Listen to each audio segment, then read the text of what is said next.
Прав си. И ако прибавим още едно, ще се получи 13, което е седмото число от редицата на Боначи. Ако се дарим първите 6, включително и осмицата.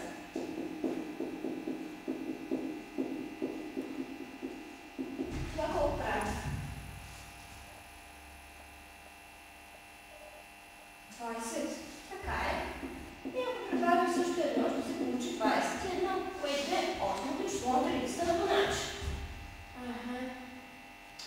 Това може да се направи също и ако прескачаш по едно число, но първо трябва да си на мястото. 1 плюс 1 прави 2, плюс 3, плюс 8, плюс 21, това колко прави? 34. Точно така. Това число е редицата на Боначи. Прав си. Ако ти е по-трудно, може да направим по друг начин с подигане на степен. Например, вземаме четвъртото число от редицата на Боначи, което е 3. Подигаме го на втора степен и прави 9. Вземаме петото число, което е 5. И ние го подигаме на втора и прави 25. 9 плюс 25 прави 34. Това е същото число от редицата на Боначи. И то не е кое число, а 900. Вземаме сме четвърто и 5, а 4 плюс 5 прави 9. Разбирам, всичко това е много интересно, но къде мога да го използвам? Не си мисля, че формалите е само за математици, дори природата не може без числа. Глупости! Така е, дори търбетите и мините могат да смятат. Дори животите, ще ти кажа как е писай. Донесъл съм ти един заещи часовник. Той не е като обикновените, не отмерва минути и часове, а месец. 1, 2, 3, 4, 5 месеца и така нататък.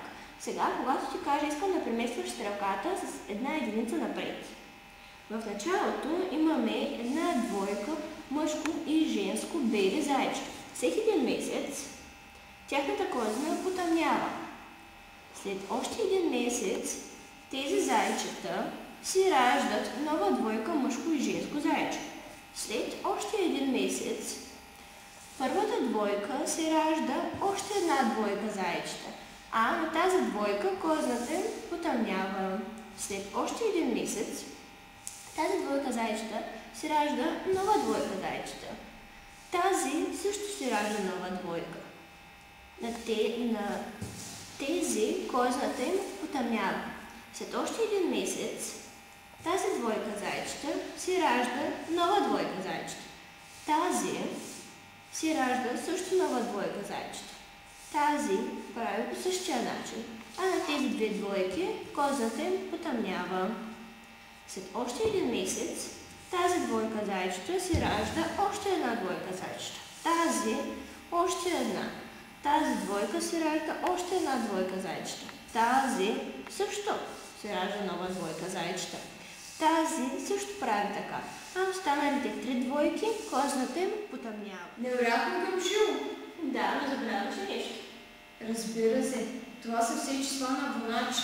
1, 1, 2, 3, 5, 8, 13.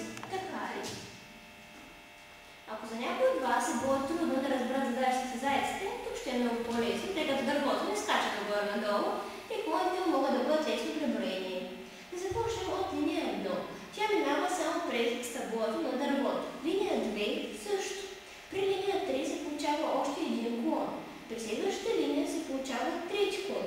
И така нагоре. Както забелязваме, се получава числа на Фибоначи. 1, 1, 2, 3, 5, 8, 15, 20, 34.